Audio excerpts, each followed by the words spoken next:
দিলাম।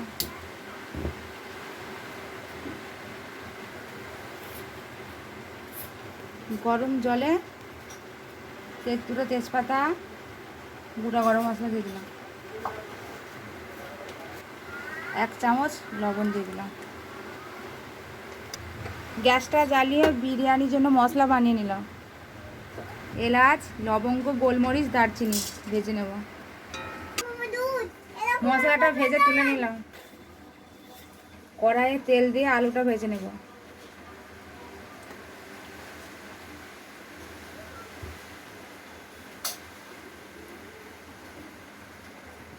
হয়ে গেছে, আলুগুলো দিয়ে দিচ্ছি।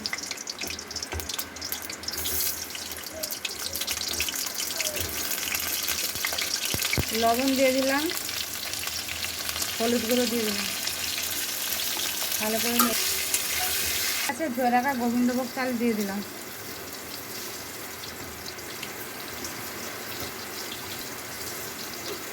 আলু লাল লাল করে ভাজা হয়ে গেছে, এবার তুলে নিচ্ছি। এবার পেঁয়াজটা লাল লাল করে ভেজে নেব। পেঁয়াজটা লাল হয়ে গেছে, এবার তুলে নেব। ভাত হয়ে গেছে, এরপর ভাতের ফ্যানটা গড়িয়ে নেব। চিকেন রান্নার জন্য গোটা গরম মশলা তেলে দিয়ে দিলাম, 2টো তেজপাতা দিয়ে দিলাম, পেঁয়াজ দিয়ে দিলাম,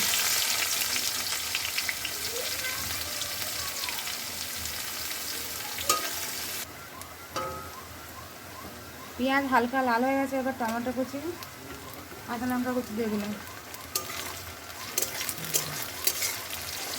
হলুদ গুঁড়ো,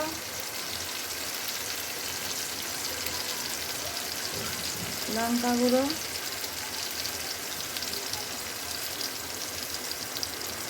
কাশ্মীরি লঙ্কা গুঁড়ো,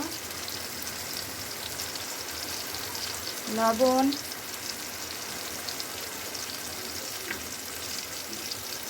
জিরে গুঁড়ো,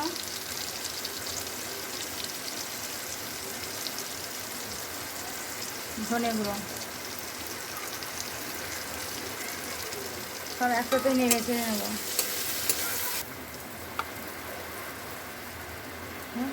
আদা রসুনের পেস্ট দিয়ে দিলাম,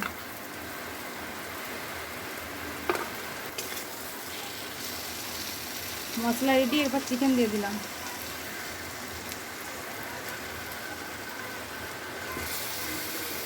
এরকম নেব। একটু 1 চামচ জিরে বাটা দিয়ে দিলাম, সামান্য একটু জল দিয়ে নেড়ে চেড়ে দিলাম। মাংস থেকে তেল ছেড়ে গেছে, এরপর জল দিয়ে দিলাম। হয়ে গেছে, ভেজে রাখা মশলাটা দিয়ে দিলাম।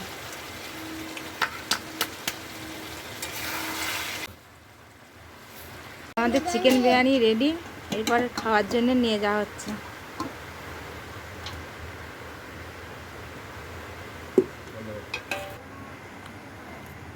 এই যে আমাদের বিরিয়ানির লুক দেখুন কেমন হয়েছে, কেমন হয়েছে কজন?